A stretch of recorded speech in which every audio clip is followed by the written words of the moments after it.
Hobitat 6. This is the newer version of the Hobitat. Only has one pole, or two poles forming the dome. The old Hobitat had two this way and two that way.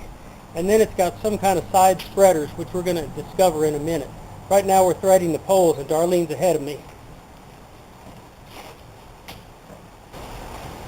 But I should catch her pretty quick, because after all, You're Mr. Tent. after all, I am Mr. Tent. Also, notice this. They've got it set so there's not a divide in the middle. So you can just push straight through pretty easily. Yeah, Mr. Tent's going to have to get a bigger hat pretty soon.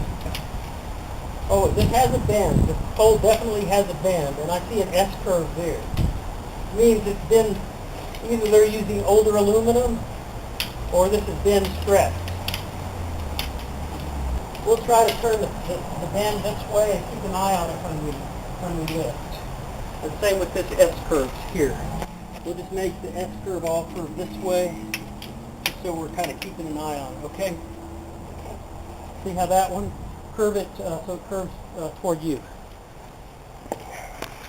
Well, that's that. Let me reposition the camera, then we'll lift. Darlene, are you ready? Yes. Okay, we're ready to lift. Here we go. Where's the door? I'm in the door. I'm lifting, and here she goes. Uh-oh, look. Okay.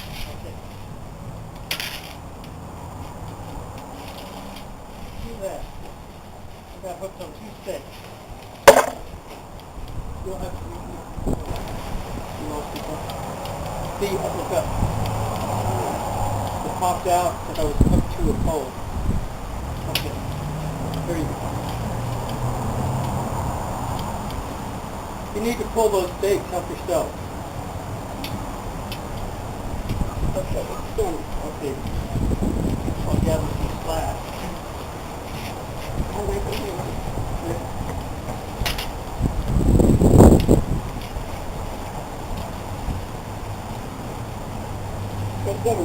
Okay.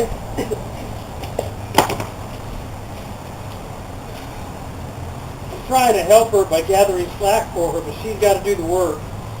Oh, I see tape. Problem? No, go. No, go. I don't think so.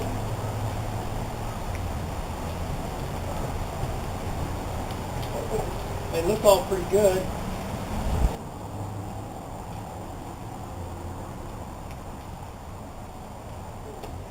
Okay. Well, not shaping up to be a tent just yet, but it's getting close. That's the main lift. And let's see what we've got. It's a little saggy. Well, I went and read the directions. They say next to start at the top and work down, attach the clips.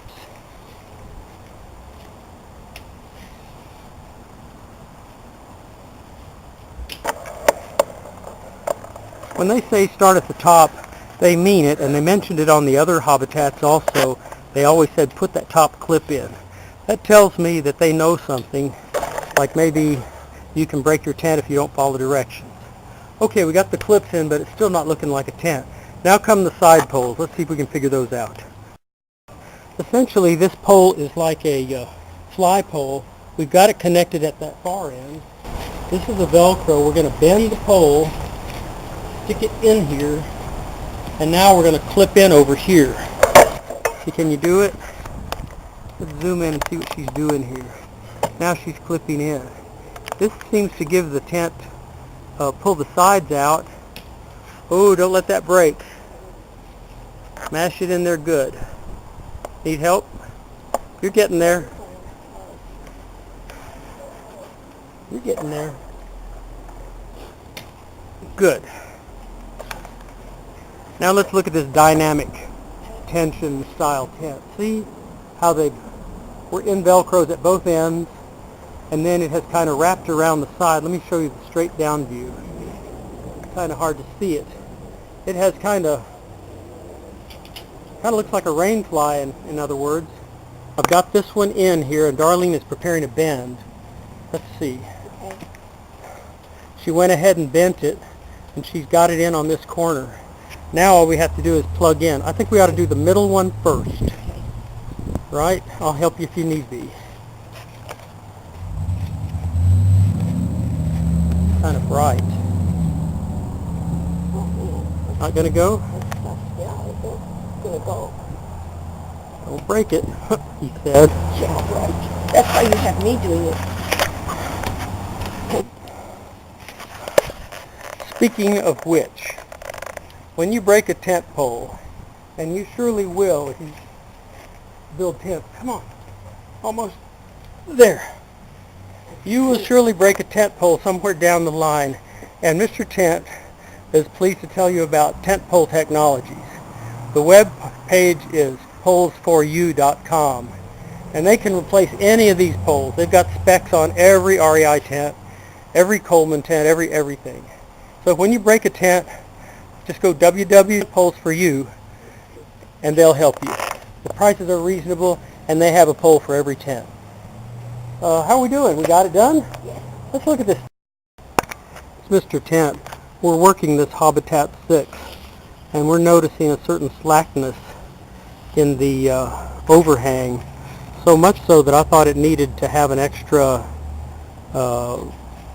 pole, but I couldn't find any grommets for it. Seems to have just a little bit of slackness here.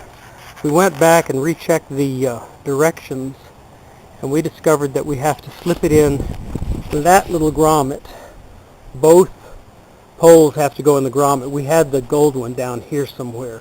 So that may have made some of the difference. So we'll see. It just doesn't look as taut. And the other thought I had was that maybe this brown or gold pole has lost some of its straightness, and as it fails to flex, it doesn't give enough resistance here at the doors.